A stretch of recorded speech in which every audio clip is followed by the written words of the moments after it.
Welcome back to the Pre-Match Pint, a podcast brought to you by Luke James, Dan Lockwood, and Callum Ison, persisting with the theme of having a two-man midfield. Once again, I'm only joined by a single midfield partner. For today's event, for today's match, I'm joined by Dan Lockwood. He has returned from sunny Scotland. And basically, the first question for today's show, Dan, what has caught your attention over the past 7 days?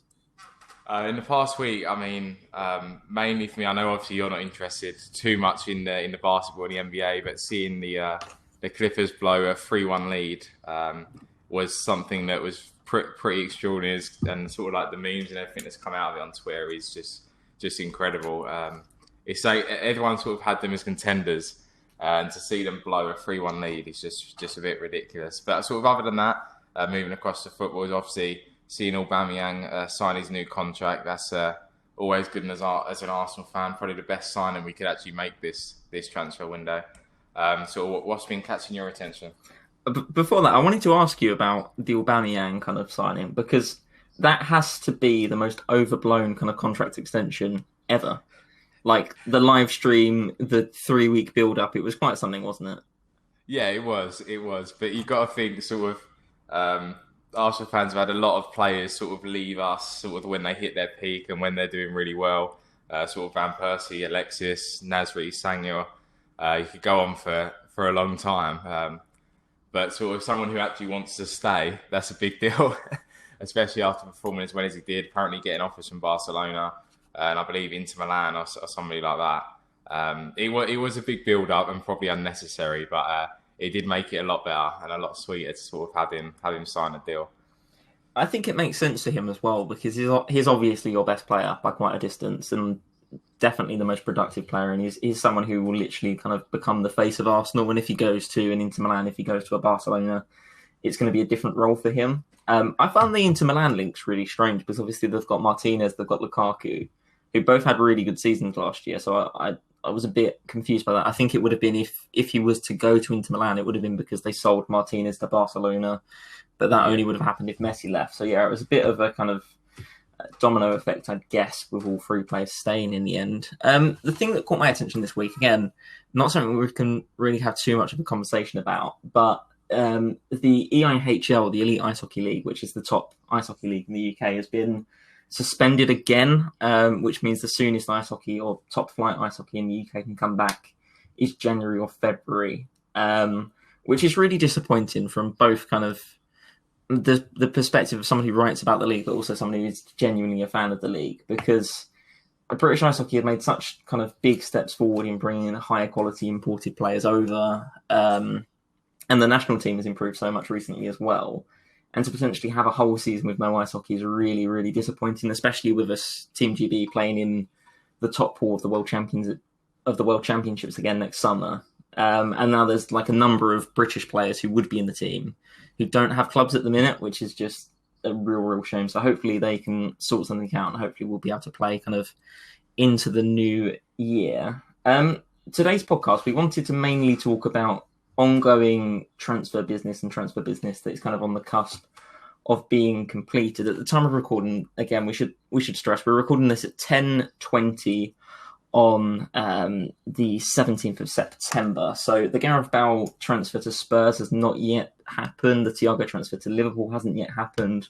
So that's kind of where we're at the moment. And I feel like the best place to start with this is, of course, Gareth Bale to Spurs. This is a transfer that I feel like we've been talking about pretty much almost every year since he left Tottenham, in the sense that kind of he was always going to come home. It was kind of the lazy journalism that was often thrown around.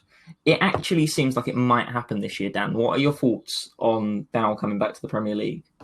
Yeah, obviously having Bale back in the Premier League it's a huge thing, because he is a superstar. You can't deny it. When he left, he was a top quality player. He's only got better.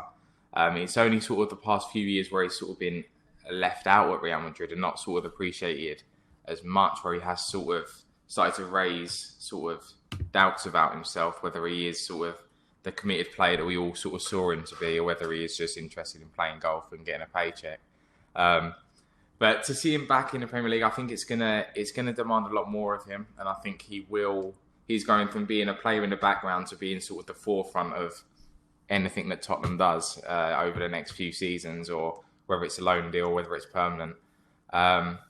It does look like an interesting one. I never thought it would actually happen. It's always one of those things. Does he go to Spurs? Does he go to United? Sort of every season. But now it does seem as if he has. I mean, just looking at the news this morning, looks like he's apparently arrived at the training ground, sort of agree a deal with Real Madrid. See what's happening there. What do you sort of think about the whole move in general? It's an interesting one because, of course, he's on astronomical wages at Real Madrid. He's apparently on £600,000 a week. And you look at what he's achieved in Madrid. He's won kind of numerous Champions League titles. Obviously, he had that overhead kick in the game against Juventus. They've kind of overtaken Barcelona to a certain extent in La Liga. He's won a couple of domestic cups. He's been a very, very good player for Real Madrid. On the flip side, you also have the situation where he's kind of totally derided by the fans. He's not popular at all. And almost from the minute he arrived in Madrid, people were, or at least Madrid fans and kind of Spanish fans, were just not overly keen on the deal as a whole. He was never that popular, even when he was kind of at his peak. I think it makes sense for him to come back to the Premier League. I'm just a little, like you, I'm a bit surprised that it's actually going to happen, because this is a player who, I think 12 months ago, who had basically agreed a transfer to go to China and to finish his career over there and earn presumably lots more money than he was already on. And of course, now he's looking at coming back to the Premier League, and it's a totally different transfer for him.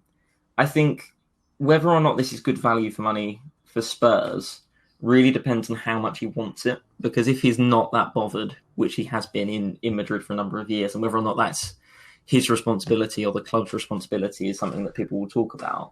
But I think if Spurs are going to make this a success, he needs to play well. And I know that's a really obvious thing to say, but this is a player who hasn't really played that much football over recent years. And again, you look back at kind of his time in the Premier League, he had probably a maximum of 200-ish appearances for Spurs. And I think he had over 50 goals and assists in each category, that is, in his time in the Premier League. And I remember one of the games at Upton Park before he left, West Ham, I think, were winning the match, and then Spurs equalised. It was the 90th minute. Gareth Bale picked up the ball, basically on the halfway line, charged towards the goal and scored from about 35 yards out. And I was there. I sat kind of directly above the goal as it went in, and it was the most depressing thing ever, because I sat above the Spurs fans as well. And as soon as he hit the ball, it was so obvious that it was going to go in. And he's a player of that quality, and it's been a long time since a player of that kind of quality has come back to the Premier League. So it will be interesting to see. How does he fit into this Spurs side? Because, of course, Harry Kane is the striker. Son is going to play. Lucas had kind of been pinned down to be a key starter at Spurs as well, kind of following his arrival from Paris Saint-Germain. And then you've also got Bergwijn as well, who, if you've seen the Amazon documentary, someone who Mourinho seems to like quite a lot too. That's a lot of attacking players, a lot of wingers, and we haven't even mentioned Dele Alli at this point as well, who, of course, would want to play in the number 10 role. So are Spurs signing bound to play left-back, or what's going on here? Yeah, this is the thing. It's a difficult one, because Spurs, I think, are best when they're going forward. I don't think they've been amazing defensively over the past season. They've not been bad, but they're not. Going forward is definitely their strong point, and I think they've got the players that fit the system. You sort of see sort of what you guys were talking about last week with sort of Kane in the England squad. You sort of Kane with Son and Lucas. It seems to work. So it's obviously going to be. I mean, I can't see them dropping Son to the bench. I think it'll be sort of Lucas or Bergwijn that does get dropped. But it does make it difficult, because then where does Bale play along that front three? Does he drop more back? I can't see him sort of returning back to left back where he started, unless they do something outrageous. But it is a weird one. I'm not sure whether he's the man that they need. He's not the first signing you would make as a Tottenham fan, I don't think. Well, you probably would, just for the nostalgia. But he's not what they need. He's not going to solve all their problems. He might score them a few more goals. But I don't think he's going to make Tottenham a contender again. Well, if they ever were, you know. But yeah, it's not everything. He'll do well, I'm sure. But you got to remember, he left Spurs like 7 years ago now. He's nowhere near the same player as he has been. He's not proved that he's the same player over the past couple of years. I know he's not really got his opportunity, but also the games he has played, he's played well. Don't get me wrong, but he's not been sort of the superstar world class player that we'd sort of come to know when he was last in the Premier League.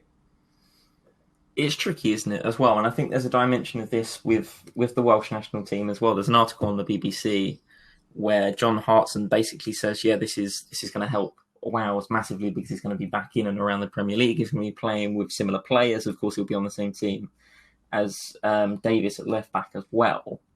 It's a difficult one as well because they're talking about kind of £200,000 a week at least being paid by Spurs, and then the rest being paid for the rest of his 2-year contract with or by Real Madrid. And the terms of the transfer are quite interesting. So the reports kind of at the minute suggest that it's going to be a 2-year loan until the end of his contract, and then he's free to kind of make up his mind when his Real Madrid contract expires.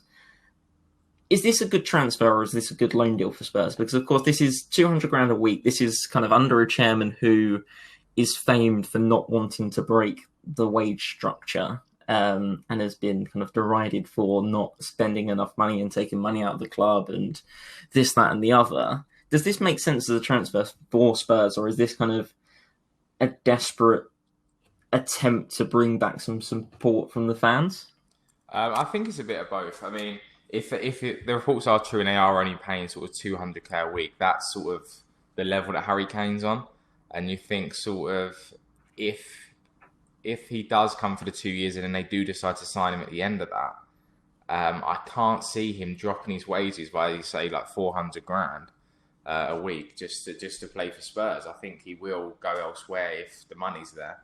It seems like that seems more important about at the moment than a lot of things. You can just see that how he was offered a lot of first team football away from Madrid. And sort of decided not to take it until now. If it is just the 2 years on £200,000, that makes him 33 by then. That could be a good deal for him. No transfer fee, just a few loan fees, but having Bale for 2 years, it's never going to be a bad thing, especially if you are only paying £200,000. It's when they go above that they will start to cause issues amongst sort of the dressing room. Because you've got Harry Kane, who's been sort of pivotal for Spurs for a good few years. And if anyone's earning more than him, I can't see it really going down well sort of within the hierarchy of the players. But if I do sort of try and keep to that structure, then I do think it will be a good move for them. This is the tweet that Callum has just posted. And with Callum's Twitter, I can never quite be sure whether he's just trolling or it's a genuine opinion. Yep. So I'll put it to you. Thiago and Bale both coming to the Premier League, joining Havertz, Werner, Thiago Silva, etc. this summer. And some people trying to tell you it's not the best league in the world. Is the Premier League the best league in the world? I've always said yes. Over the past season, I would say not at all. It was a very poor year for the Premier League last year. But you've got to see sort of just the pulling power of the league still being able to draw these players away from where they are. It obviously shows that it is sort of regarded as being one of the best leagues in the world. And sort of with the players coming in, with Bale coming in, Thiago coming in, it does show that they're sort of willing to leave pretty much guaranteed trophies to come and sort of battle it out, where it's sort of a bit more of a competitive league, albeit it wasn't this season. But sort of going forward this year, it does seem like it's going to be a bit more competitive with sort of everyone strengthening where they need to. It's a big suggestion. Everyone's always going to have arguments to it. But I do believe that sort of if we do carry on sort of developing the league as we have done this summer, I do think it is still the best league in the world, yeah. I think kind of whether or not it's the best league in the world is somewhat irrelevant, but I think kind of what we've seen this year is a big change from what we've seen previously, because as kind of Callum says in the tweet, the Premier League clubs have signed the likes of Thiago Silva, Tino Werner, Kai Havertz, potentially Thiago, and of course Gareth Bale potentially coming back to the Premier League as well. It's been such a long time since the Premier League signed someone of that stature. I mean, Paul Pogba obviously coming back to Man United was a huge deal. But in terms of players coming into the league who are already kind of renowned as being one of the best in the world, it's kind of slim. I mean, Aubameyang was a big transfer, but I feel like that was slightly underplayed. I think because Borussia Dortmund was kind of on a bit of a slide at the time as well. normally we see these players go to Real Madrid, they go to Barcelona, and I think it makes a difference to see them come into the Premier League, and it does kind of change the profile of the league a little bit. And again, the players that we're talking about here are serious quality, but there's also the younger players coming into the league too. It's been a while since we saw someone like Kai Havertz on huge money join a Premier League club. And again, he's the kind of player who would ordinarily go to Bayern Munich. He's got kind of Bayern Munich written all over him, so that's interesting as well. If Gareth Bale does join Spurs, and of course it's still quite a substantial if, do they have enough quality to finish in the Champions League? I think they have enough quality. Do I think they'll do it? No. I don't think that Mourinho is the right manager for them. I just don't think he don't get me wrong. He did well to take them to where they ended up, but that's not where they want to be. And I don't think that they'll progress from that unless sort of Man United do decline massively. But they seem to only be getting better towards the end of last season after the restart. I can't see them really pushing on any further. And that's not to say that I think sort of Arsenal or anyone's going to be in there either. I just can't see it changing too much, just based on everyone seems to be strengthening that a little bit more. I did sort of see Liverpool sort of maybe dropping back a bit. I know they're a quality side, but they did need to change things up. They did seem to be sort of stagnating towards the end of the season, and especially sort of even in the Community Shield, they did look pretty poor compared to an Arsenal side that isn't the best by a long shot. But it does sort of pose a question as to whether anything is going to change at the top of the table, and I don't think Spurs have enough about them to sort of get into the Champions League spots. It's difficult, isn't it? I think last season Spurs were so underwhelming considering where they'd been kind of previously under Pochettino. But I think it's important to remember that even though Pochettino took them to the Champions League final, the second half of that season they weren't even that good. So it's been a good 18 months and Spurs were one of the best teams in the Premier League. And of course there was that spell, I think it was the year Leicester won the league and the year after when City won the league, where over the 2 seasons Spurs were the best team in the Premier League in terms of points kind of added together. And that was a big thing about, how consistent Spurs have been, etc., etc., etc. And now it just feels like a massive departure from that with Spurs. And again, you look at the team, they have invested and they've brought in some really good players, and they do already have good players. Like Son, I think is a really, really good player, and I think any team in the Premier League would be lucky to have him, both as kind of his on-field contributions and financially. He's someone who genuinely does bring in huge kind of merchandising sales. Harry Kane is a player who we talk about a lot, but of course he's carried Spurs for a number of seasons, to be totally honest. And then there's newer players as well. Like Bergwijn is a very good player and he's still very young. And they've got Ndombele, who has the quality to make an impact, but he's just not yet shown it in the Premier League. So it's tricky. And I think a big problem as well that faces teams like, 3 teams in particular, I think it affects Manchester United, Arsenal and Tottenham, is the top 3 have moved, in my opinion, so far away from the other 3. It's created quite a big gap. And in order to breach that, of course, one of the other teams will finish in the top 4 as well. It's going to be a bit of a scramble. And I think there's issues with all of those squads. I think Tottenham are just underperforming. Arsenal are in a period of transition. They've got quite a young team with a couple of older players mixed in. The defence still kind of isn't that convincing. And then you've got Manchester United, who just have a lack of balance, don't they? They've got so many attacking midfielders and not much else. So it's tricky for Spurs. Of course, there's another player linked with joining Spurs imminently, of course, is apparently undergoing a medical in Madrid. That's Sergio Reguilon, who is, of course, a left-back who would be coming into the squad. What do you make of that transfer, Dan? It seems expensive to me. For someone he's played well for Sevilla, don't get me wrong. But do they necessarily need him? I mean, they've got Ben Davies, who isn't exactly performing badly. So it's not really a transfer that I sort of expected Tottenham to make. Sort of bringing in a left back. I mean, Davies has been sort of a big figure in that squad for a number of years now. I mean, it must be about 5 or 6 years since he's been there. It does seem like a weird one for me, but I mean, they have brought in a lot of players. I mean, they brought in Lo Celso on a permanent deal. Ndombele last year, Højbjerg this year. They are strengthening Matt Doherty as well. But I don't know if they're making the right signings. It seems like more of a sidestep than actually improving with a lot of these deals. I mean, obviously, Aurier was clearly not the player that they sort of thought they were getting towards the end of his sort of Spurs career. I can't see him playing much for them much anymore. So sort of bringing in a right back in Matt Doherty is a good thing. But I'm not sure that they're spending where they need to. I think they're trying to bring in players to keep the fans happy, bring in players that sort of seem to be improving the squad. I don't know if they actually are. And that's something that only sort of time will tell with their performances as to how they actually do. But yeah, so what do you sort of think Spurs would need to do to sort of break into that top four? It's tricky. I think they just need to deliver. I honestly think they've got enough quality to rival a team like Manchester United. I think Man U, as I've said, Manchester United and Arsenal are the two teams they're competing against for the top four.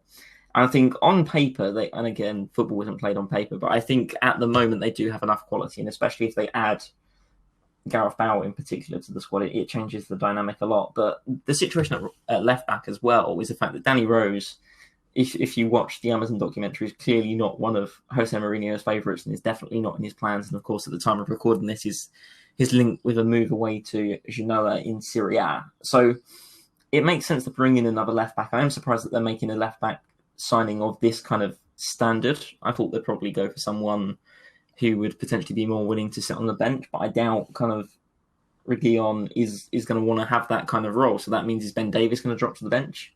Which again, that's a player who's been part of this team for quite a while since replacing Danny Rose in the lineup.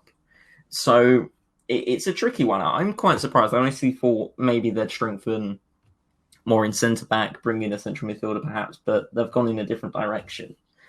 This Spurs team isn't bad. I think that's important to remember. It's not a bad team. Over the years, they've just got progressively worse because they didn't really strengthen. And I think an element of this is, and I think this is particularly an issue with the board and with Daniel Levy in particular, is I think they've kind of sleepwalked into a situation where the squad has just got worse over time, where they had this really, really good United team. Remember, we used to talk about Tottenham as being this really young team, this really promising team that was going to win something eventually. And they had exciting players like Harry Kane, Christian Eriksen, then they brought in Son and all this kind of stuff. And then the players, and especially defensively, Alderweireld and Vertonghen started to age. Of course, one of them has now left the club, and it's a different team. And I feel like Spurs just kind of believed that victory would come at some point. And again, in the Amazon documentary, Daniel Levy keeps talking about how they need to win now. And it's like, yeah, we've been saying that for quite some time, though. And the issue that they have is basically they haven't delivered. They believe the squad would deliver, and now they're at a situation where they need to rebuild, and they're doing it quite rapidly. The impression that I get as well, looking at kind of their business, is it's all a bit random. Like, they're buying players from all over the place. Like, Doherty, fair enough, he played really well for Wolves last season.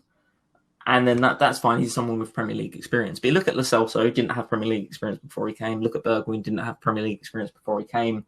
And all the players that they're bringing in are coming from different leagues. Of course, Reguilon and Lo Celso will be from, obviously, La Liga. But you have players moving from France, moving from the Netherlands. And there's somewhat of it feels like a lack of continuity within the recruitment process. It looks like they just pick players and go, yeah, he'll fit.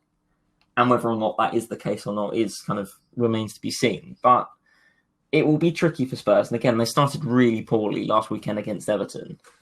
So it's going to be interesting. I'm not actually sure who Spurs play next, which is always good. But yeah. So Spurs have got Southampton away this week. Yeah, so Spurs away at Southampton. Then after that, they face Newcastle at home, followed by Manchester United away, and then West Ham at home. Looking at those fixtures, Dan, how many points from the next possible 12 do you think they'll get? How many should they get? They should probably get all of them. But I don't honestly think that they will.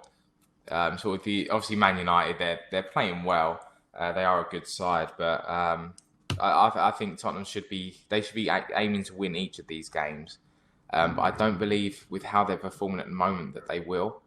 And that's just that's got nothing to do with me not sort of being the biggest Tottenham fan at all. I just don't think they're performing to the way they should be. They're nowhere near sort of as good as they should be. And like you said, they are sort of they're declining from where they were. They've had their best period in one of their best periods in sort of the club's history over the past few years, and haven't won anything. They've not. Obviously, they got to a Champions League final, but if you look at it, they didn't play well to get there. They didn't necessarily play well in the Premier League around that time. It was sort of a poor year to get there. Obviously, getting there is always a huge achievement. But you look at sort of what they have achieved in the past few years, and it's not a lot with sort of the best squad they've had in a long time. So it will, like you said, it's in terms of winning now, but I think their sort of time to win has come and gone. They are strengthening, like you say, but it does seem to be really random signings, and I think it is just to keep the fans happy and think, oh look, we are bringing players in, we brought these in. Just so that if everything does fail, they'll go, oh, well, like, we've done what you asked. We've bought players, but nothing's happened. What makes the Reguilon deal even stranger is that they bought in Ryan Sessegnon. Was that last year, I think, maybe the year before, who came with such high hopes, and he's not really been given his chance. I would have thought that sort of if Danny Rose leaving this year, he's obviously out of favour, that rather than spending around 30 million on either a replacement or a backup, you'd think that sort of Ryan Sessegnon would step into that role. He's a player that can easily do that. You've seen him do it with Fulham, although he did start to move up the wing and go more to an attacker. But he's a player that's easily capable of slotting in there whenever he's needed. And I think that sort of should have been the move that Spurs made rather than sort of forking out another 30 million on a left back when they've got sort of a ready-made sort of wonder kid, as he's been labelled, sitting on the bench or in the reserves. It's a really interesting point, actually, because Sessegnon made 106 league appearances for Fulham between 2016 and 2019. Since joining Spurs last year, he's made 6 league appearances, many of which would have come off the bench. It's a waste of talent, isn't it, really? Because he joined Spurs for, £25 million, I've just read. That's a fair chunk of change for somebody who was still a teenager at the time and has bags and bags of potential and is someone who plausibly could fit into a system where you get your wing-backs nice and high, which Mourinho claims that he'd quite like to do. So, yeah, I think that's interesting. Apparently, he could go out on loan this season, especially if Reguilon does go to Tottenham. I mean, I'd take him at West Ham, but I'd probably take you at left back at West Ham, to be totally honest. A final comment on Spurs, Dan. One word answer, please. Is Jose Mourinho going to still be Tottenham manager at the end of the season? Yes. I agree. The next transfer we wanted to talk about was Thiago to Liverpool. Callum is very excited on social media. I think he might cry if the deal goes through today with just joy and adulation. What do you make of this transfer, Dan? Because, of course, this is something that we and basically the world has been talking about all summer. Eventually, it looks like Liverpool are finally going to pay the money. Is this a good transfer for kind of the Premier League champions? Yeah, I think it is. Thiago's a quality player. You've only got to look at what he's achieved at Bayern Munich the past year, sort of being a real figure in that squad. He's a top quality player, and any team would love to have him. I don't really think that's in doubt. And he is going to sort of bring something else to Liverpool that maybe they were missing, and maybe that is why teams have started to figure them out. They know the way they play now, but I think Thiago is going to help them sort of progress even more. And he's a player that sort of anyone who plays against him should be worried about. Any team that now plays Liverpool, if they weren't worried already, they've not especially got Liverpool figured out anymore with this signing. I mean, 27 million, not a bad deal. That's what it's being reported as. I mean, I know he's only got a year left on his contract, but to bring in a player of that calibre for sort of under 30 million is not a bad deal at all, I don't think. I think it's something that will really make Liverpool sort of huge contenders again and sort of favourites for the title if they weren't already. Yeah, I think. Well, he's a player that they've been missing as well because he has such quality in possession. He can really control the tempo of the game, much in the same way that David Silva did at Man City. And people often talk about his age and talk about how he's too old for kind of a £30 million transfer. He's only 29. And he's not someone who has built his game on being physically kind of impressive. He's someone who just passes the ball and passes the ball and passes the ball and moves the ball quickly or slowly if required. So I don't think age is a huge issue in this one as well. Kind of, I've just read a report as well that the initial fee could be around £20 million with it rising to around 30 or 27.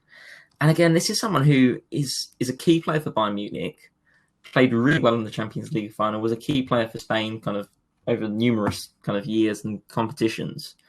I mean, we've said this before, but I think it's just the most logical signing you could make this summer because it's pretty cheap because his contract's expiring.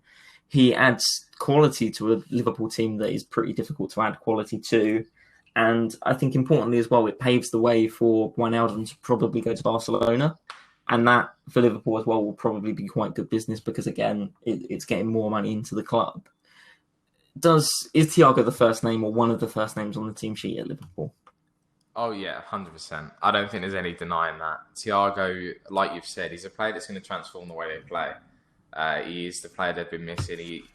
You say about the age thing. I mean, 29 isn't too old for sort of that centre midfielder. He's not sort of the box-to-box by any account. He's sort of playing the ball out, spraying the ball out wide. I mean, you've only got to look at sort of Iniesta, Xavi, David Silva, players like that played well into their 30s at the top level to sort of see the type of player that Thiago is compared to those and why that sort of age doesn't really matter. I mean, it all depends sort of how much they're obviously paying him his contract as well as to whether it is a good deal. But from the outside, at the minute, just looking at the fee, it does look to be a good deal for Liverpool. And it is one that's going to massively help them. A quick, I'm going to give you a quiz. It's one question. How many countries has Thiago played in? Has he played in? Wow. I don't know if I could tell you that, you know. That's a difficult one. I mean, I'm trying to think who he has played for.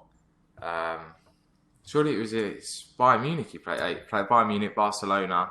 I'm not sure about anything before that. I mean, I know he's at Barca sort of from maybe from a young age, sort of early teens. But apart from that, I don't know. You have to give me the answer for that one. So he also played for Flamengo in Brazil, kind of during his youth career as well, which I found quite interesting. He was also born in Italy, which again, I'm clearly just reading his Wikipedia page at this point. But yeah, no, I thought it was interesting. I think he's someone who, again, brings so much quality to this league and so much quality to a Liverpool team that's already pretty good. It just makes sense. It really just there aren't many transfers where you look at it and that the transfer happens and you just look at it and you go, well, yeah, that's just kind of the logical thing to do. In this example, it just is because he's a proven winner. He's someone who's won kind of the Club World Cup. He's won the Champions League. He's won La Liga. He was part of a very good Barcelona team. He was then part of a treble winning team. I think it just essentially makes sense. Who else slots into this midfield then? If Thiago is one of the names on the team sheet, Liverpool tend to either play a 4-3-3 or, as we kind of spoke about last week, a 4-2-3-1. Which other players should join him in that midfield under Klopp? I mean, I don't think there's going to be anyone that's going to say no to sort of Henderson slotting in there. It's difficult. I do feel like the way that they play, I don't think they need a sort of the number 10. I think sort of Firmino plays that role quite well. I mean, I think if they can get the best out of Naby Keita, I think that's where Liverpool are going to really see their team progress. If they can get the best out of him sort of as he was doing in the Bundesliga, I think that is where I would go. I'd go Henderson, Naby Keita and Thiago. So I think you do have sort of defensive players in there. You have the sort of the box to box, and you have the midfielder who can play the passes like Thiago can. Where would you take it? Obviously, that was assuming Wijnaldum isn't going to be there next year. Yeah, I'd also go on the assumption that Wijnaldum won't be there because, again, this is another transfer that makes so much sense. He's one of Ronald Koeman's favourite players, kind of during his time as Netherlands manager. So that transfer as well to Barcelona just seems to make a lot of sense. Even though, again, he's not the kind of player you'd expect to go there, kind of based on profile. For me, I'd probably go Thiago, Henderson, and then it's difficult, isn't it? I think Henderson and Thiago are the obvious picks. Then slightly more difficult decision of Naby Keita, Minamino, or Fabinho, and it just depends what direction you want to go with. I think if you play Fabinho alongside Thiago and Henderson, that's quite a defensive midfield. That's not exactly inspiring, but at the same time, I find it difficult to leave Fabinho out. So I actually agree with you. I think Keita's probably the one that should partner them in there. So yeah, I think Liverpool are on for another good season. They've not started particularly strongly. They weren't too convincing against Leeds, and they also, of course, wasn't too great in that not Carabao Cup, in the Community Shield defeat as well. You didn't join us for the Premier League prediction podcast, which at the time I said was actually quite beneficial for you, because come the end of the season, you can just laugh at how wrong both of us were. So I'm going to hold you to this now. Where are Liverpool going to finish this year? I mean, I don't think they'll win it again. I personally don't. I know that's a big call, but I've always said that I prefer City's squad. That's never sort of been something that I've denied. I do prefer the way City play. I do think they're a better squad. If they can hit the levels that they were hitting sort of the years before, I think City will come in first and Liverpool will come in second. But I don't think it's going to be a big gap. I think we're sort of looking at the table from sort of a couple of years ago where it was only like a point. I think that's what we're going to be looking at again this year. But I'm going with Liverpool at second. I also had Liverpool second, but I don't know if you listen to the podcast. I have Chelsea to win the league, which is pretty rogue. But I stand by it simply because I think they probably... I think Liverpool and City will get worse, and I think Chelsea will get better. I think this will be one of the more exciting title races. Dan, did you want to move on to talk about Arsenal? Because, of course, they've kept Aubameyang for another 3 years, and they're also potentially looking at adding depth in midfield. So what's going on over at the Emirates? Yeah, I mean, as I said earlier on in the podcast, I do think that Aubameyang sort of re-signing is one of the biggest we could have made this year. He's clearly our best player by a long shot. He's the guy who gets the goals. We're not going to find someone of his quality, sort of with the perceived lack of money that we actually have, to sort of slot into that team and do so well. I know we've probably paid over the odds for him, and there's reports of him becoming the highest paid player. Whether that means he is overtaking sort of Mesut Ozil's like astronomical wage, I don't think so. I think it's more based on bonuses. He could overtake that. But I do think that he was the best signing we could have made, just purely on the fact that he's the best player. I do believe he's one of the best strikers around. I know it's a big call to sort of say he's the best striker in the league, but I genuinely believe that. On his day, I think Aubameyang is the best striker in the Premier League, and he's up there with sort of the rest of the world as well. Obviously, not top. I'm not claiming him to be the top striker in the world. That obviously goes to Lewandowski for me. But I think we're doing well. We're strengthening where we need to. Obviously, we've got Saliba coming in. So he was bought last year, and he's coming into the team. Hopefully, he does sort of start to get a game. I know he didn't play in the first game at Fulham.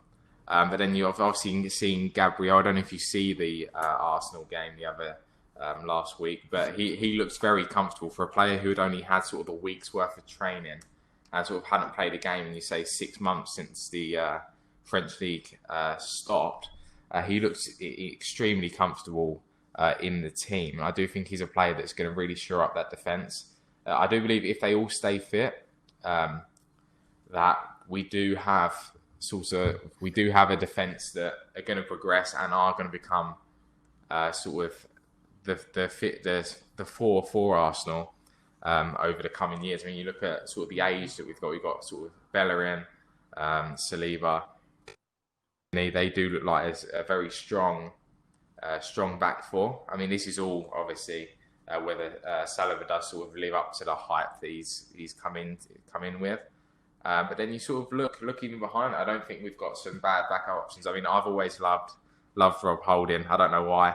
He's sort of one of those cult heroes. I mean, I don't know if you see the clip of him the other day doing sort of kick-ups around 2 or 3 players before passing it through.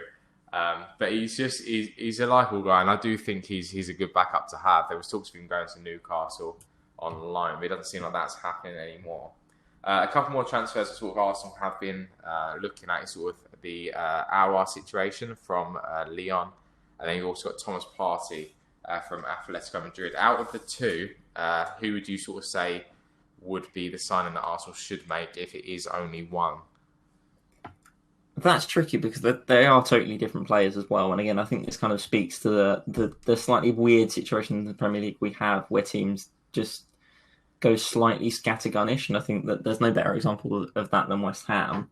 I would probably go for Partey from Atletico Madrid because for a long time, I think Arsenal are pretty good going forward, and I think they have enough about them kind of technically in terms of passing, in terms of the transition.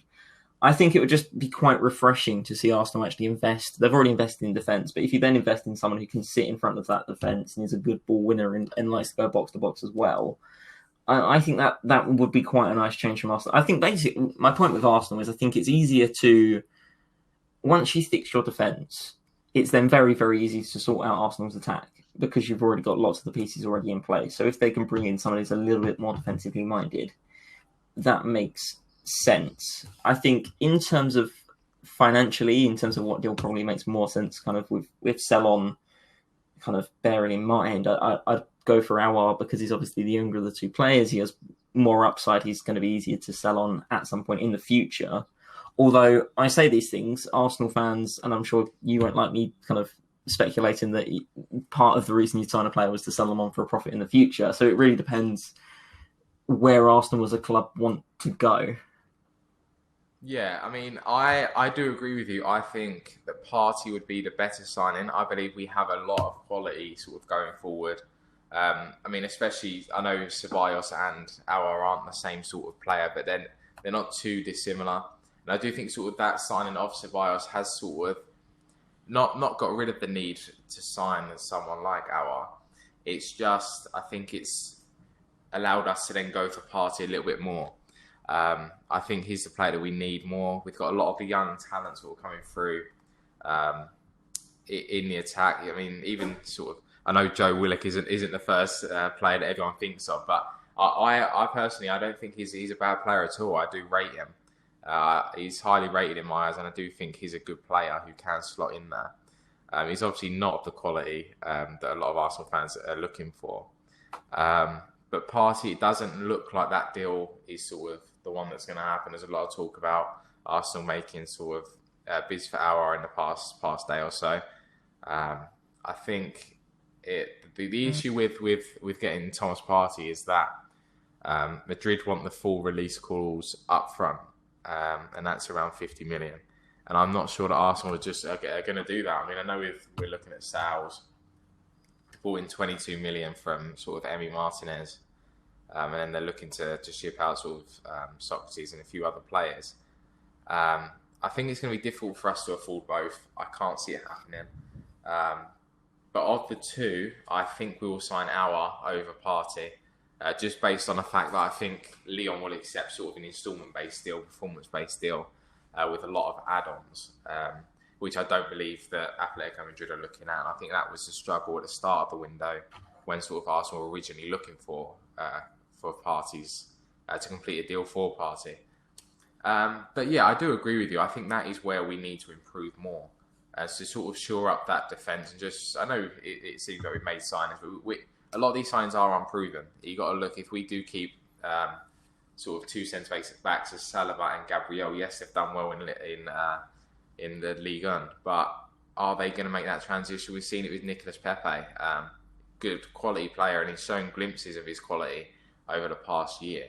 But I think this is really the year where he is going to progress, and we can't really afford to have a year of transition with sort of Saliba and Gabriel sort of making mistakes, things like that. It's going to be really costly to sort of the team. That's why I'm not sure whether both of them are going to be sort of the figurehead in the back four this year. I think they will stick with someone more experienced, David Luiz, even Rob Holding at times, to sort of partner one of them. But like you say, Partey would be my choice as well if I had one. He's not the exciting transfer that I think a lot of Arsenal fans want and want to see. Aouar would be the much better player for the league. I think he'll show his quality and will be a lot more exciting. But he's not exactly what we need right now. I agree. I think, and again, you talk about being a more exciting signing. That's exactly kind of what I was thinking as well. Because our quite literally on many occasions it is a football manager signing, isn't he? He's very exciting. He's got loads of potential for the future, as opposed to someone who's kind of approaching the middle of their career, has established himself at Atletico Madrid. It's just a different profile, and I think people tend to get more excited about bringing in a young player than someone who's you already know what he's about essentially. And I think, again, you're right. I think Leon will be under more pressure to sell than Atletico Madrid. I think Atletico's finances are looking very, very good compared to lots of other teams in Spain. Of course, Valencia are particularly kind of suffering at the moment. They're in serious, serious financial issues. And yeah, I think what should happen and what will happen are potentially two different things. Either way, how do you kind of appraise Arsenal's transfer business and squad going into this season? Because I think for the first time in a while, Arsenal was starting to kind of look up rather than look behind them. Yeah, 100%. 100%. We've made some really good deals this year, I think, and I think a lot of Arsenal fans will be happy with that. I know it's a lot of young players that we sort of got to wait to develop, but I mean, even with sort of the Dani Ceballos loan, I think that's an incredible deal to make. It's sort of a no risk thing. He didn't have the best. He sort of had a good start, sort of an average sort of middle of the season last year under Emery, and then he sort of rose to the occasion again under Arteta. And I do think he's a player that we will look to bring in permanently.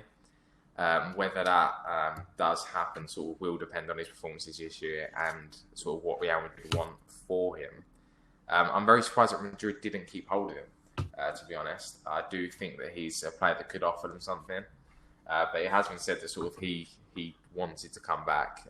Maybe that was why they've sort of given him another year, hoping that he will progress that little bit more and they can keep him next season. But there's been some quality signs. I do think they take Arsenal up a level, and like you say, I do think we are looking up. I don't think we're nowhere near contenders at the moment. I think it's going to be a good few years. We've got to let the develop before that sort of becomes a reality. I think if we carry on playing how we're playing, I don't think top four is out of the question. I just personally don't think that we will get there sort of without making sort of a signing like Party or our, which is going to be difficult to make. Where do you sort of see Arsenal finishing this year? What's your opinion? I had them fifth or sixth. Okay. So my top four was Chelsea, Liverpool, City, United, and then I can't remember which way round I put Spurs and Arsenal. I think they're fairly similar, and I think both are in transition periods. And I think I actually a large part of me actually prefers what Arsenal have got going on at the minute. I think they're a little bit more forward looking. I think there's more reasons to be optimistic about Arsenal than there are Tottenham. I think Tottenham probably have a more established team. You kind of know what each of those players are about, whereas Arsenal, there's still lots of question marks regarding kind of how they fit both in at the club and also in the Premier League as a whole and kind of throughout their careers later on as well. But yeah, I think there's definitely reasons to be optimistic about Arsenal. I'd actually be more worried if West Ham were playing Arsenal than Spurs, for example, for me. Do you think Arsenal will win anything this year? Of course, they've got the Europa League, the FA Cup, the Carabao Cup, and of course they're in the Premier League as well. Is this going to be another kind of silverware year for Arsenal, or is it going to be another year with an empty trophy cabinet?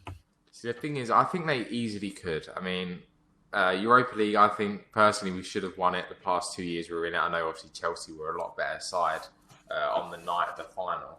But I do believe sort of last year we weren't one of the better teams going into it, especially seeing how sort of United played towards the end of that campaign. I know we obviously got knocked out pretty early on, sort of against expectations. I do think it's something that we can win, and we're definitely capable of doing so, especially sort of with the sort of rotational players that we have at the club and the young players that we have. I think we do have the depth to sort of compete in all competitions. It's not something that's going to sort of leave us sort of short-handed in the Premier League or in the Europa League. I do think we have sort of the players to go forward with it. The only sort of thing that I'm a bit worried about with Arsenal is sort of a second keeper position. It does look like sort of Emi Martinez, I think, is a great bit of business. I don't think we would have ever got a fee like 22 million had Leno not got injured this year. Martinez stepped in. I think he would have gone sort of pretty soon anyway. I mean, he's been at the club for say 10 years, and he's sort of made himself a fan favourite with what he's achieved this year. And I think he's left on a high. All he ever wanted was his chance to play for Arsenal, and he got it. And he's also got us 22 million to put towards sort of a big transfer. But it doesn't look like there's anyone sort of his calibre or anywhere near his calibre coming into the club.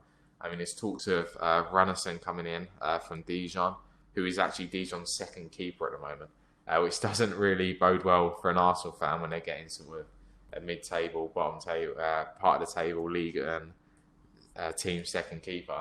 That's one place I think we need to look. David Raya was an option, but I think he's going to be too expensive. There's no point us selling sort of Martinez for 22 million just to go and spend 15 on David Raya. I do think we need to sort of look sort of a keeper where we can progress him into the team rather than sort of the already established one. I'm not too keen with keepers that are sort of in their peak signing for teams just to sit on the bench. Obviously, we both play sort of youth football as keepers. You never want to sit on the bench or anything like that. So that's always seems strange to me when top keepers go to clubs like Arsenal, Barcelona, and Madrid just to sit on the bench. So I am hoping they bring someone in, but I'm not too sure who is out there for them to sort of bring in who's of any sort of decent calibre for a decent price.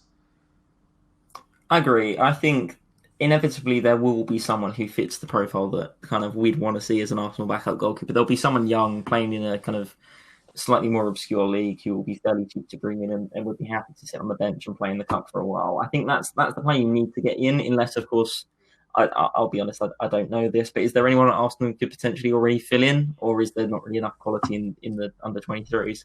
See, not really. I mean, I've seen a lot of talk about sort of Matt Macy stepping in. Matt Macy's a player who has been in sort of the under-23s sort of his whole career and hasn't really progressed much. He's now 26, which I think is actually older than Emi Martinez, and he's not played a first-team game. I personally don't think he's of any sort of quality. He was sort of our third keeper last year. There's a few players sort of coming through the academy, but they're sort of, again, they're unproven, and I'm not sure whether they're sort of ready to step up to that, sort of playing in the Europa League, playing in the FA Cup. Maybe something to try sort of in the League Cup, something like that. But there's not too much that I would say. I think we do need to bring somebody in. Yeah, I'd agree as well, and I think it's important for Arsenal as well because Leno is someone who has picked up injuries in the past, and it's kind of important that you bring in someone as a backup option if the worst was to happen. I think it's probably about time that we move on to the final transfer segment of today's show. James Tarkowski linked with West Ham United. Apparently, Burnley have rejected a £31 million bid for the central defender. What do we make of this? I don't really know what West Ham's doing here. Throwing 31 million at Burnley for James Tarkowski seems absurd. And I think what's even more absurd is the fact they haven't accepted it. You think sort of Arsenal have gone and bought Gabriel, who come highly rated, is only, say, 22, I believe, for sort of less than what West Ham are offering. It seems a really strange one. I know obviously he's English, that always bumps up the price a little bit. But I think Burnley are in a bit of a dreamland if they think they're going to get 50 million for Tarkowski, a player who isn't really even in consideration for England at the moment. Obviously, I believe he is a decent player. I don't think he's a bad player at all. But I just think West Ham needs to look elsewhere. I don't think that's the best way to spend 31 million, and obviously that was rejected. So if they go in even higher, I think it's going to be even worse. So what are your thoughts on sort of what West Ham should do? Do they need a centre back? Do they need James Tarkowski? We don't need James Tarkowski. I think West Ham need lots of things. I don't think centre back was one of the most pressing areas of concern. And I'll be honest, I don't actually really believe this story. There's more to it than this, because I don't believe that West Ham under current ownership would be willing to drop £31 million on a Burnley centre back. That's not what happens with West Ham. Again, you look at the transfers that West Ham made. West Ham very rarely buy players from other Premier League clubs. I think Arnautovic was one of the exceptions, kind of as a high-profile option. And we definitely don't spend lots and lots of money on them. And again, 31 million, and potentially if we are to buy him, it would have to be a higher fee as well, would make him, I think, the second or third highest transfer in West Ham history. And I don't really understand. I don't get that transfer whatsoever. And again, I think West Ham, I've said this a lot, and people are probably slightly bored of this, have so many issues. Left back is a disaster zone. Honestly, left back is an awful, awful nuclear wasteland at the London Stadium, to be honest. I think Aaron Cresswell is just... It's quite upsetting with Aaron Cresswell. And that was harsh, I'll be honest. That was unnecessarily harsh. But Aaron Cresswell picked up a horrific, horrible injury in a pre-season friendly, 2 or 3 seasons ago. The ball was like... not to be won, and I think was playing against like a second division Austrian team. The guy has just flown through the back of him and basically ruined his career. It was horrible to watch, and it's horrible what's happened to him afterwards. But Cresswell just isn't the same player, which is unfortunate. And then obviously the other choice West Ham have at left back is Arthur Masuaku, who is volatile if we think about his performance at Wigan in the FA Cup. And again, I'm putting that politely. And is just a bit of a defensive liability. I like Masuaku. I'd stick him left wing, no problem at all. But he's not a defender. He can't really play left back, especially in the back four. In a back five, maybe it works. In a back four, no chance whatsoever. It's like David Luiz at centre back. Left back is the main position I'm worried about. But you look across the team, right back to the same situation. Ryan Fredericks, we signed, I think, on a free transfer from Fulham, or at least it was a low transfer fee from Fulham a couple of years ago. He's not delivered. He's not a first choice Premier League right back.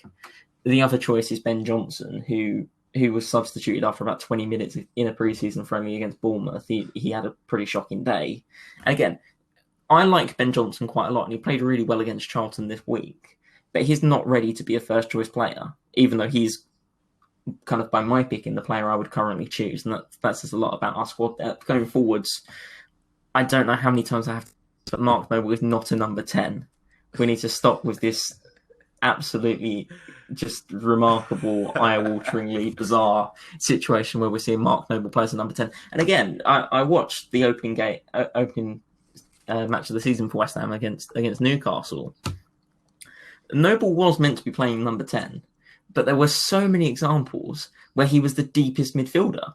There was one, I think it was probably on around 50 minutes, where Mark Noble dropped between the two centre-backs. And I simply don't understand what the strategy is, because he was dropping between the two centre-backs in possession. Out of possession, he was staying kind of in line with the three behind the striker. It's utterly bizarre, and it makes no sense. I spoke about Diangana last week, but we sell Diangana, who's a left winger, and then we play Pablo Fornals, who just can't play left wing or right wing, in fairness to him either. And then to top it all off, we play Mikel Antonio up front when he's not a striker and leave Sebastian Haller on the bench. I don't understand, as you said, I don't understand the Tarkowski transfer. I think if West Ham were that worried about central defence, the obvious solution would be this. So what I'll do now is I'll give you my back four. Fabianski in goal, Ben Johnson at right back, Issa Diop, Declan Rice in the middle with Masuaku at left back. That's honestly what I'd do, because then you could bring Josh Cullen into central midfield. Yeah. And then with the players that you've got, I agree. I don't think that's good enough for West Ham. I agree. It's not good improvements. Enough, but yeah. But yeah, with the players you've got, I do agree with you. That is the sort of the best back four that you can get. I just don't think it's going to happen. I do think they're going to go in for another centre back if they're trying this hard with Tarkowski. And are they going to throw all of their budget at a centre back that's not necessarily needed before sort of, as you say, right back and left back is sort of a lot more exploited and a lot weaker than centre back? Yeah, I just it's quite something, isn't it? The situation that West Ham are in, and the thing is, on paper, it's not an awful team, and I'll give you what would be kind of a potential starting 11 that again is not going to happen because Moyes doesn't have the imagination. If I'm being honest, so this is my team. It's 4-3-3. I'd go Fabianski, Johnson, Diop, Rice, Masuaku in defence, Josh Cullen playing as the defensive midfielder, Thomas Souček alongside Pablo Fornals in the middle, then a front three of Sebastian Haller, Mikel Antonio, and Jarrod Bowen. And then you have movement throughout the team. You have potentially Arthur Masuaku who can just run up the left wing, and that's fine because Antonio will run back and cover him. Josh Cullen will sit quite deep. Thomas Souček is a very good player. I think if West Ham get relegated, there is zero chance that Thomas Souček plays in the Championship. He's far, far too good, and I could see him at a team like Arsenal. In honesty, he's a very good footballer, especially if he's someone coming off the bench for like a top 4 team. I think he's a great player, and he'd be such great value. It's a bit concerning with West Ham. What do you, as kind of from the outside looking in, what do you think West Ham should do? What they should have done is kept Diangana. That is what they should have done. That guy, he's a top quality player, and I think I know you probably spoke about this last week, but Mark Noble's tweet just shows sort of how highly regarded this kid is. He's top quality, and the fact that you've sort of let him go to, dare I say, a relegation rival is absurd. It's ridiculous. I think West Ham need they just need a change in sort of ideology amongst sort of the managers and the board. I don't think you're going to get anywhere playing the type of football and the type of teams that David Moyes is playing at the moment. Like you said, I do agree with sort of the squad that you're putting out makes a lot more sense. It does make a lot more sense. I don't know why Fornals is playing on the wing. He's not a winger. It's not what he was maybe he was bought to do that, but he wasn't initially bought to the club for that reason. And like you said, you've got some quality, like Declan Rice, Thomas Souček. You're not short on quality. You've made some big signings over the years and they just haven't worked out. But that's exactly why you need to keep a hold of players like Grady Diangana, who have come through the youth team and are sort of top quality, where you aren't paying the fees for them. And I think that's a huge mistake by the club, just because you're not going to get a player for... you'll have to remind me of the fee. What was the fee for him in the end? It was 18 million, and for context, Crystal Palace paid 20 million for Eze, who scored less in the Championship. Yeah. Exactly. I mean, you're not going to get a player of his quality for 18 million. Yeah. It's just not going to happen. If he lives up to sort of the potential, I can't see him being at West Brom very long. I'm not saying that he would have stayed at West Ham for a long time. I just think that selling him to the club that you're possibly going to be battling out relegation with was a huge mistake. I don't think it's the move that they should have made. And I do think that is sort of the biggest mistake that West Ham have made this window, and I don't think they're going to better it. But it's West Ham; they'll find a way. The most concerning, I thought about this quite a lot. I wrote an article about it as well. With Diangana, had he stayed at the club, and even if we take the most pessimistic scenario where he wasn't that good this season, but maybe he scored 4 or 5 goals, he came off the bench a couple of times, and he looked okay. Surely next year, when kind of the coronavirus is further back in the rearview mirror, the economy is at least the football economy has improved somewhat. You would comfortably get more than 18 million for the guy. I on a business sense as well. And again, the owners are often kind of berated for not investing in the team and for looking at West Ham as a business. I think even as a cold-hearted business decision, this makes no sense for me as well. And again, the starting 11 I gave you, something that's quite insightful about this as well is Felipe Anderson, who's West Ham's record signing, is nowhere near my starting 11 for me, and that's quite something. And again, you look at the bench, Felipe Anderson has bags and bags of talent. Andriy Yarmolenko is a very, very good footballer, albeit the most predictable player in the world. These are people who West Ham have and West Ham could utilise, but at the minute it's just been pretty kind of dour, if we're being totally honest. I don't know what else to kind of say about West Ham. What I did want to talk about before the end of the show was the number of both high profile and high quality transfers going into the Women's Super League. Of course, kind of Alex Morgan joined Tottenham on loan. Rachel Daly has gone to West Ham. Greenwood and Lucy Bronze are back at Manchester City. It's going to be a really, really interesting year in the WSL. And of course, Arsenal already have a pretty good team in the first place.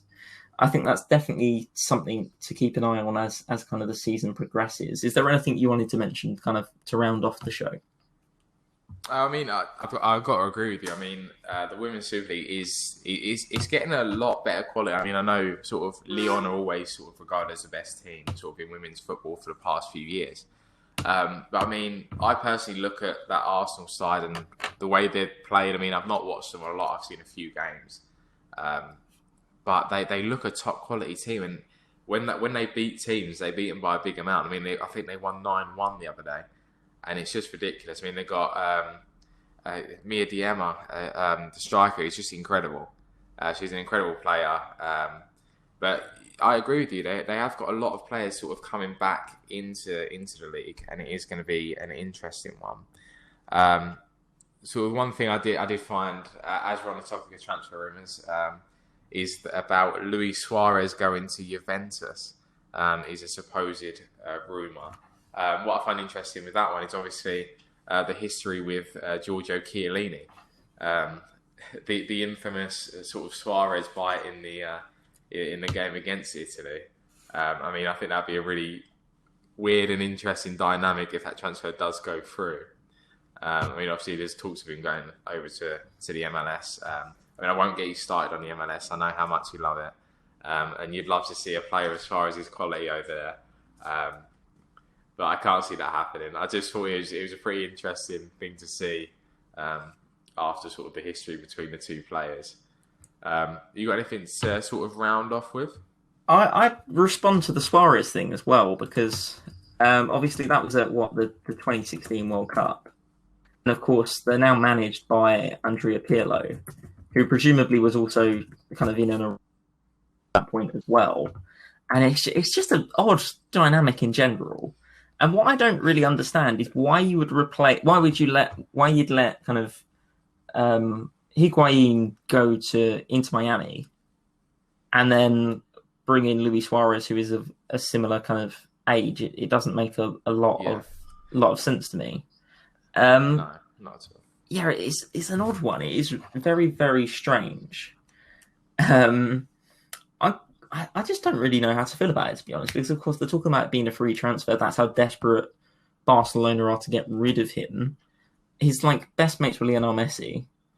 It's a strange one, but yeah, I think, as we said, I think the WSL is going to be really exciting to watch this year. I think there's lots of really high quality teams. So yeah, good to keep across that. In MLS, I'm not really. Yeah, I think that probably just about rounds off the show for this week. My name has been Luke James. You can follow me on Twitter at LukeJames_32. I've been joined in central midfield by Dan Lockwood. You can find him on Twitter at Dan J Lockwood, and you'll find a lot of Arsenal sort of propaganda on there. So make sure you head over there, especially for when we beat West Ham at the weekend, and we can all sort of laugh at Luke's despair. Yeah, I think, I mean, Arsenal versus West Ham is the late kickoff on Saturday. I think it's 8 o'clock on Sky. So that's definitely going to be interesting to watch. And I'm sure if you kind of keep across our social medias, there'll be lots going on there. I also encourage you to follow at Pre-Match Pint Pod on Twitter too. That's mainly run by Callum, but he's doing lots of good stuff there. Today is somewhat a shrine to Thiago and kind of Liverpool. I think he's managing director or CEO, Michael Edwards. So yeah, go and check that out too. But that has been another episode of the Pre-Match Pint. Thank you so much for joining us. Until next week, stay on side, and we'll see you next time.